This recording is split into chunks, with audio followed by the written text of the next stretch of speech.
শিব শিবানন্দ বাবা চার দেয়ালের বদ্ধ ঘরকে ভাবেন কারাগার। সেখান থেকে বের হয়ে পান মুক্তির স্বাদ। ভক্তদের কাতর আহ্বানে মুক্ত আকাশের নিচে মাইলের পর মাইল পরিক্রমা করে দরিদ্রদের হতাশা এবং দুস্থদের যন্ত্রণা দূর করতে তিনি সদা তৎপর। বাবার পরিক্রমাকে স্রোতস্বিনী পবিত্র গঙ্গার সঙ্গে তুলনীয়।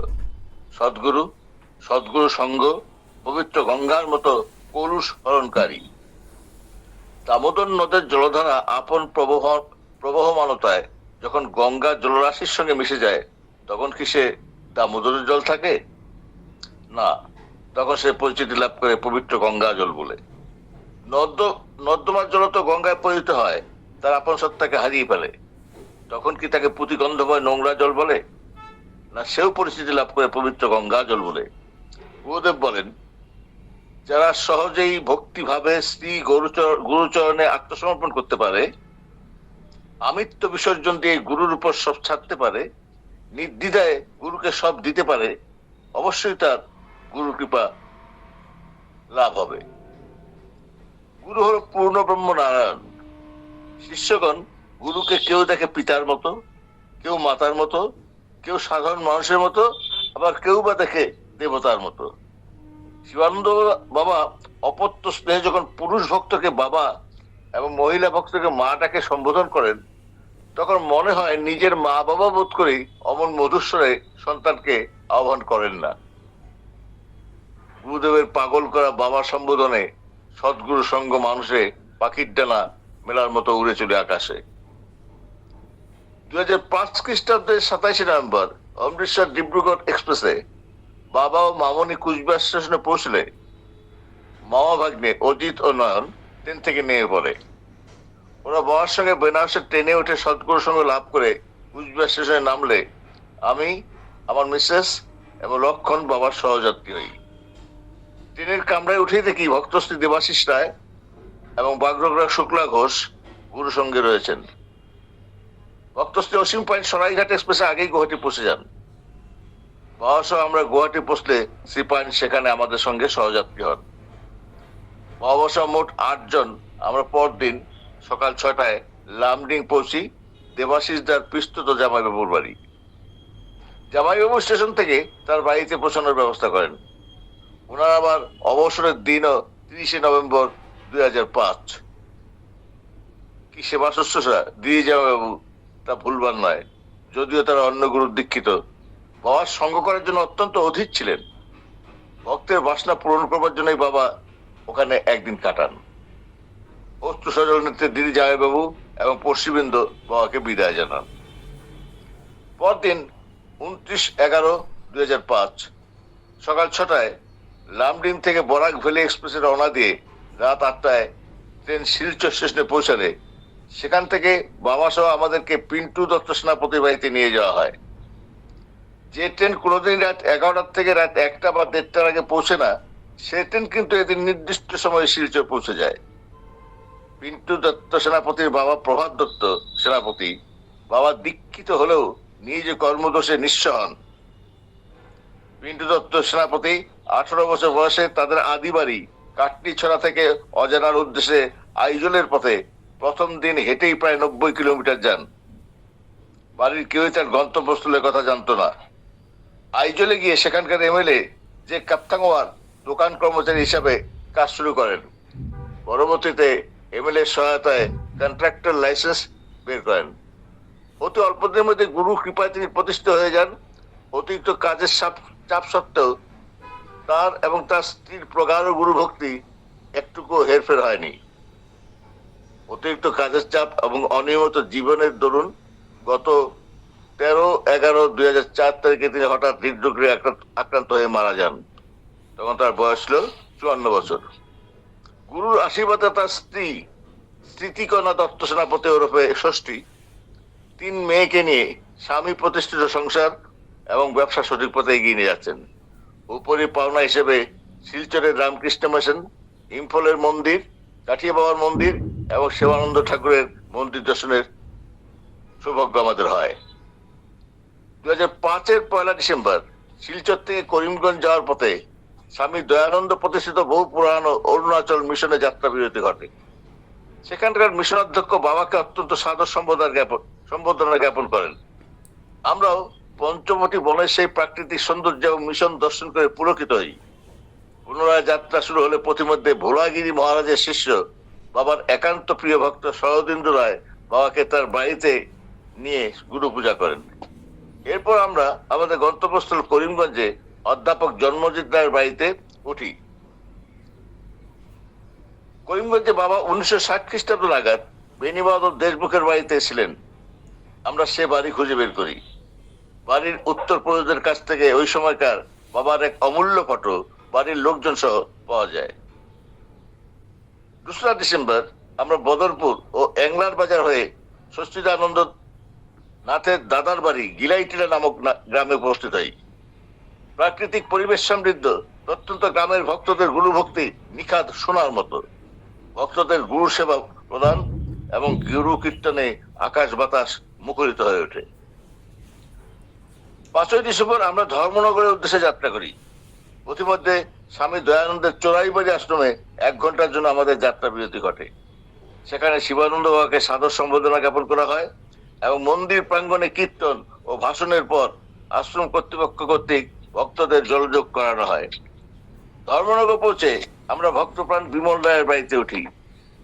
এদিন সন্ধ্যায় স্বামী দয়ানন্দ সম্প্রদায়ের শিষ্য ডাক্তার সুপ্রিয় রায় এবং দেওঘর লীলা মন্দির আশ্রমের অধ্যক্ষ ধ্যান চৈতন্য মহারাজের পরিচালনায় মিছিল বের করে বিমল রায়ের বাড়ি থেকে আমরা ডাক্তার সুপ্রিয় রায়ের হাসপাতালের কোয়ার্টারে পৌঁছি। সারা ধর্মনগর রাস্তা দুধারে জনস্রোতে ভেঙে পড়ে। গাড়িতে দয়ানন্দ এবং স্বামী বিনয়ানন্দের প্রতিকৃতি স্থাপন করে কীর্তন সহজে মিছিল চলে। পিছনের গাড়িতে শিবানন্দ বাবা ধ্যান চৈতন্য মহারাজের পাশে বসে শহরবাসী ভক্তবৃন্দের সশ্রদ্ধ প্রণাম গ্রহণ করেন। 6ই ডিসেম্বর ভক্তিভাজন ডাক্তার সুপ্রিয় রায় এবং তার স্ত্রী শিবানন্দ বাবাকে গুরু পূজা করেন। কোয়ার্টার সংগ্রহ মাঠে বিরাট প্যান্ডেল করেন। অসংখ্য ভক্ত প্রসাদ গ্রহণ করেন।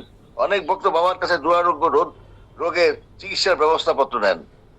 ডাক্তার সুপ্রিয় রায় এর আগে কখনো বাবাকে দেখেননি, আমার বাবাও সুপ্রিয় রায়কে দেখেননি। ধ্যান চৈতন্য মহারাজ ফোনের মাধ্যমে ডাক্তারকে বাবার কথা জানালে তার হৃদয়ে অনুরণন হতে থাকে। বাবার কথা শোনার পর ধর্মপ্রাণ ডাক্তার এতই আকৃষ্ট হন যে বাবার সান্নিধ্য লাভ করার জন্য অত্যন্ত উদ্গ্রীব হয়ে অপেক্ষা করতে থাকেন। পরিশেষে ডাক্তার রায়ের আশা পূর্ণ হয়। ভক্তাধীন ভগবান শিবানন্দ বাবা ভক্তদের ডাকে সাড়া দিয়ে তার কোয়ার্টারে পদার্পণ করেন। মিসেস রায় গুরু পূজার পর বস্ত্রদানের নিমিত্তে বাবাকে সে অর্ঘ্য গ্রহণ করতে অনুরোধ করলে বাবা দৃঢ় কণ্ঠে তা অস্বীকার করেন। মিসেস রায় হতবাক হয়ে যান। তিনি জানতেন না যে বাবা এরূপ অনিত্য বস্ত্র দান হিসেবে গ্রহণ করেন না। শ্রীমতী রায়ের জীবনে তো এরূপ অবস্থা কোনোদিন হয়নি।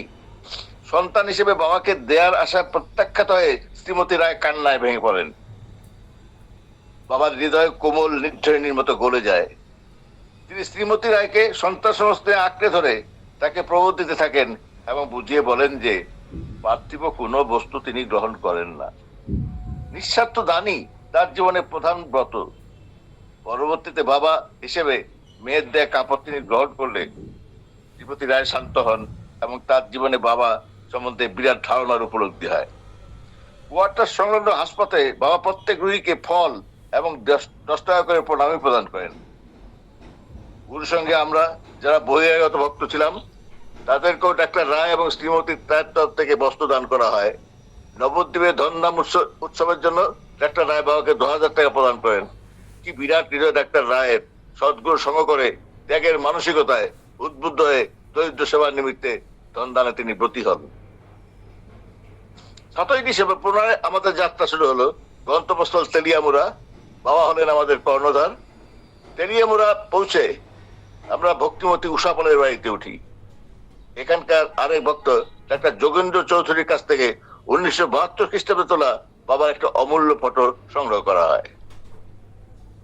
9ই ডিসেম্বর তেলিয়ামুড়া থেকে আগরতলায় পৌঁছে প্রিয় ভক্ত শ্রী শঙ্কর ঘোষের বাড়িতে ওঠা হয়। সন্তানদের আবদার মেটাতে 10ই ডিসেম্বর একটা বড় বাসে করে গুরুর সঙ্গে বহিরাগত ও স্থানীয় ভক্তবৃন্দ মিলে 52 পীঠের এক পীঠ উদয়পুরের মা ত্রিপুরেশ্বরী দেবীর মন্দির দর্শন হয়। ক্রমান্বয়ে নীরমহল কসবা কালীবাড়ি দর্শন হয়। উপরি পাওনা হিসেবে ভারত বাংলাদেশ সীমান্তের অপর প্রান্তে বাংলাদেশের যাত্রীবাহী ট্রেন এবং মালবাহী ট্রেনও দেখা হয়। 11ই ডিসেম্বর শঙ্খ ঘোষের বাড়িতে বিষ্ণুযজ্ঞ, তবে তা একদিনের। সকাল 8টা থেকে শিবানন্দ বাবার পৌরোহিত্যে এবং দেবাশিস রায়ের সহযোগিতায় বিষ্ণুযজ্ঞ শুরু হয়। অগণিত ভক্ত বাবা কর্তৃক অনুষ্ঠিত যজ্ঞ প্রত্যক্ষ করার জন্য উপস্থিত হয়।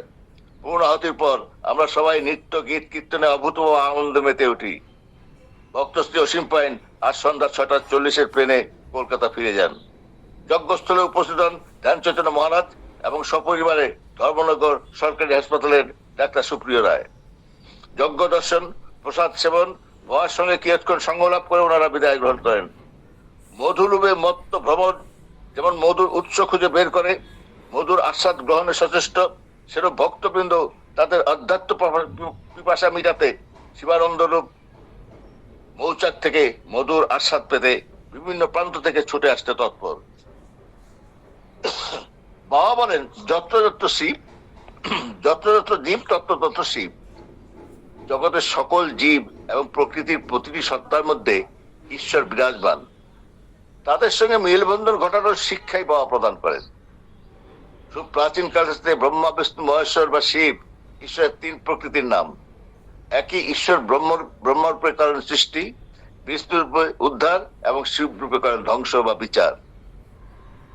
সেই উৎস যেখান থেকে সকল বস্তুর প্রকাশ, যেখানে তার সৃষ্টি এবং যে শুভ পরিমণ্ডলে তার সৃষ্টি, প্রীতির বন্ধনে ঈশ্বর আমাদের আবদ্ধ করে রেখেছেন, প্রয়োজনে তিনি শাসনও করেন। বাবা বলেন, তারক ব্রহ্ম নাম is the singular medicine in the modern scientific age to eradicate your problems and sufferings. Mahaprabhu Shri Chaitanya Tarak ব্রহ্ম নাম তথা হরি নামের অসীম মাহাত্ম্য দেখিয়ে গেছেন। হরি শব্দের অর্থ যিনি হৃদয় চুরি করেন। হরি নামের সঙ্গে ভক্তগণ ভগবানের আরো 2 জনের অবতারের নাম উচ্চারণ করেন। রাম ও কৃষ্ণের নামও তারা পর্যায়ক্রমে নাম সংকীর্তন করেন। বাবা বলেন, সত্য ত্রেতা দাপর যুগে সাধন ভজনের পদ্ধতি ছিল অত্যন্ত কঠোর, কিন্তু কলিযুগে সাধন ভজনের পদ্ধতি অত্যন্ত সাধারণ। ভক্তি বিশ্বাসের মাধ্যমে সবাইকে প্রেম প্রীতি ভালোবাসার বন্ধনে আবদ্ধ করে জপ তপ, জীব সেবা এবং নাম সংকীর্তনের মাধ্যমে মাতর হয়ে নিজেকে গোবিন্দ চরণে সমর্পণ করার নামই হচ্ছে প্রকৃত সাধনা।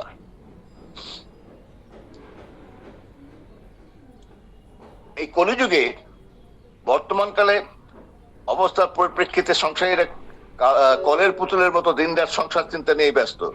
ঈশ্বর চিন্তা করার সময় তাদের হয় না। এটা পুরোপুরি ফাঁকিবাজির কথা। সারাদিনে রাতে স্নান, খাওয়া, ঘুম বা কার্যক্ষেত্রে সময় দিতে পারছে, মনোরঞ্জনের জন্য সিনেমা থিয়েটার আড্ডার জন্য সময় দিতে পারছে, কিন্তু ঈশ্বর স্মরণের জন্য তাদের দুদণ্ড সময় হয় না। এটা ঠিক নয়। গুরুদেব বলেন, ঈশ্বরকে স্মরণ করাও তাদের নিত্য কর্মের একটা অঙ্গ ধরে নিয়ে হাজার ব্যস্ততার মধ্যে সামান্য কিছু সময় ঈশ্বর চিন্তা অবশ্যই করা উচিত। মনে রাখতে হবে, সংসারী লোকের কুচিন্তা এবং সুচিন্তা 2ই আছে। কুচিন্তার ফলে পাপ আসক্তি এবং সুচিন্তার ফল পুণ্যাসক্তি। পাপের ফলে মানুষ জীবনের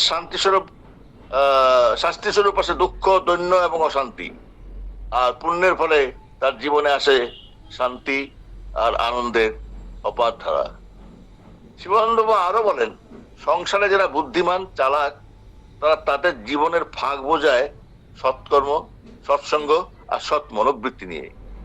যারা নির্বোধ বোকা তারা হেলায় সমস্ত সময় নষ্ট করে ফাঁক ফোকরে থেকে যায়। তারপর একদিন জীবনের বোটা থেকে আয়ুর ফল টুক করে ঝরে পড়ে।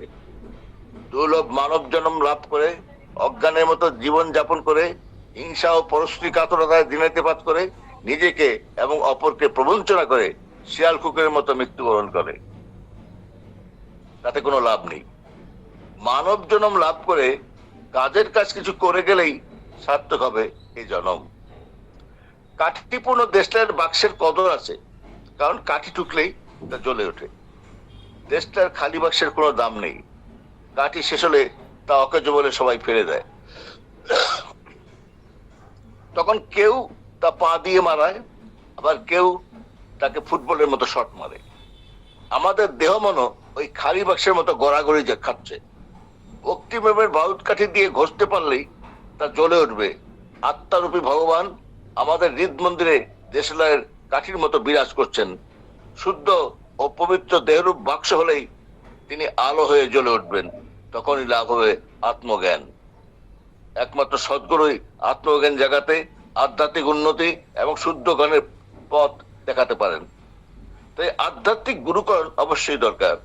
গুরু প্রদত্ত মন্ত্র দীক্ষা না নিয়ে কেউ যদি পূজা, সাধুসঙ্গ, তীর্থদর্শন ইত্যাদি করে, তবে তার আধ্যাত্মিক উন্নতি সম্ভব নয়।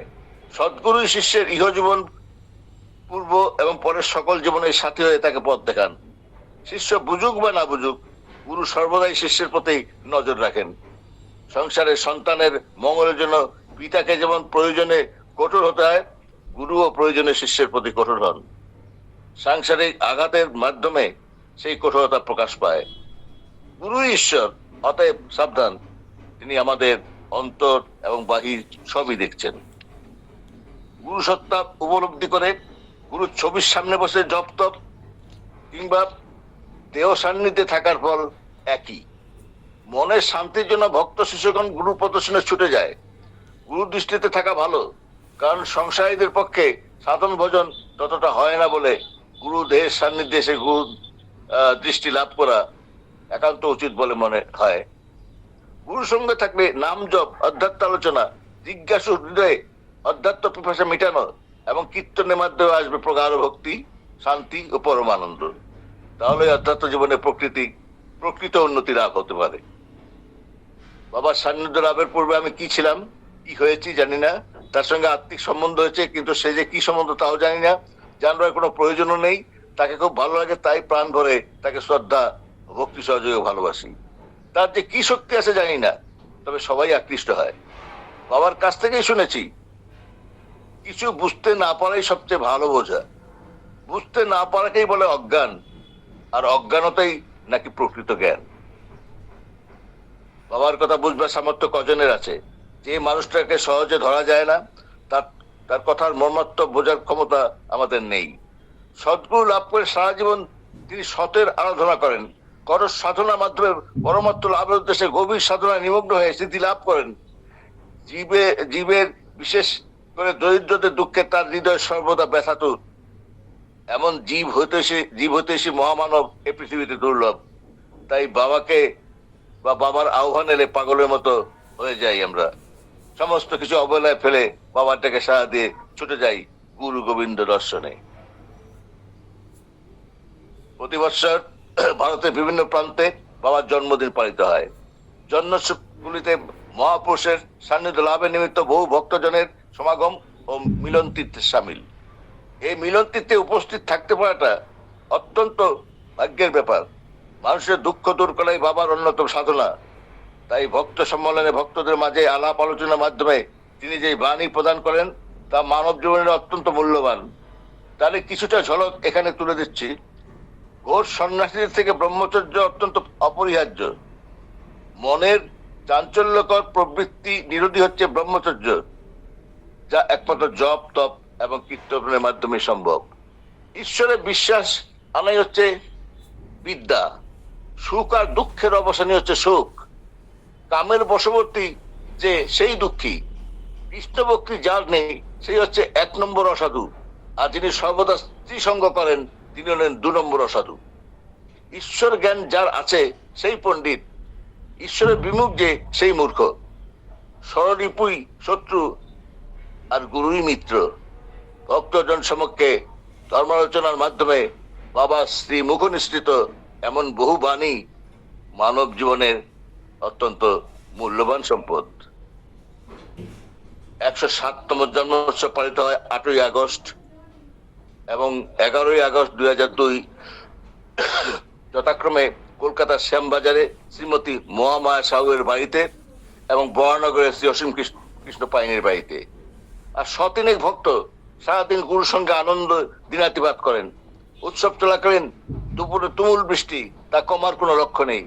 ভক্তবৃন্দ কিভাবে বাড়ি ফিরবেন তা নিয়ে যখন উদ্বিগ্ন, তখনই বেরিয়ে এলো বাবার অভয়বাণী, বৃষ্টি কমবেই, নইলে আমি কিসের ভক্ত? বৃষ্টি কমলে তোমরা সবাই যেও। মহাপুরুষের বাক্য কখনো বৃথা হতে পারে না। গুরু কৃপায় বিকেলের পর বৃষ্টি কমলে সবাই নিশ্চিত মনে যার যার গন্তব্যস্থলে যাত্রা করে। 2003 সালের 8ই আগস্ট শিবানন্দ বাবা 108তম বর্ষে পদার্পণ করেন। আসাম, ত্রিপুরা, উত্তরপ্রদেশ, অন্ধ্রপ্রদেশ সহ ভারতবর্ষের বিভিন্ন স্থানের ভক্তবৃন্দ কলকাতার বাঘাযতীনে জন্মোৎসবে অংশগ্রহণের জন্য সমবেত হন। 8ই আগস্ট থেকে 10ই আগস্ট পর্যন্ত 3 দিন ধরে গুরুর প্রণাম, ভজন কীর্তন, শাস্ত্র গ্রন্থ পাঠ, বাবাকে নিয়ে প্রাতঃকালীন শোভাযাত্রার মাধ্যমে শহর পরিক্রমা, ধর্মসভার মাধ্যমে ভক্তবৃন্দ কর্তৃক অনবরত গুরু স্মরণ হয়। বহিরাগত এবং স্থানীয় ভক্তবৃন্দ মিলে সুন্দরভাবে উৎসব সম্পন্ন হয়। 2004 সালের 8ই আগস্ট স্বামী শিবানন্দ বাবা 109তম বর্ষে পদার্পণ করেন। 7ই আগস্ট থেকে 9ই আগস্ট পর্যন্ত গুয়াহাটির উলুবাড়িতে গুরু প্রণাম, ভজন কীর্তন, গুরুর আরতি, শহর পরিক্রমা, সাংস্কৃতিক অনুষ্ঠান, শাস্ত্রগ্রন্থ পাঠ এবং ধর্মসভার মাধ্যমে ভক্তগণ মহাসমারোহে জন্মোৎসব পালন করেন। গুরুর সান্নিধ্যে ভজন কীর্তনে ভক্তবৃন্দ মাতোয়ারা হয়ে অপরিসীম আনন্দ লাভ করেন। বাবা প্রত্যেক দর্শনার্থীকে 10 টাকা করে আশীর্বাদ হিসাবে প্রদান করেন। বহিরাগত ভক্তবৃন্দ গুরু সান্নিধ্যে শ্রী শ্রী মা কামাখ্যা মন্দির দর্শন করেন এবং বাবা যেখানে তপস্যা করেন সেই গুহাও তারা দর্শন করেন।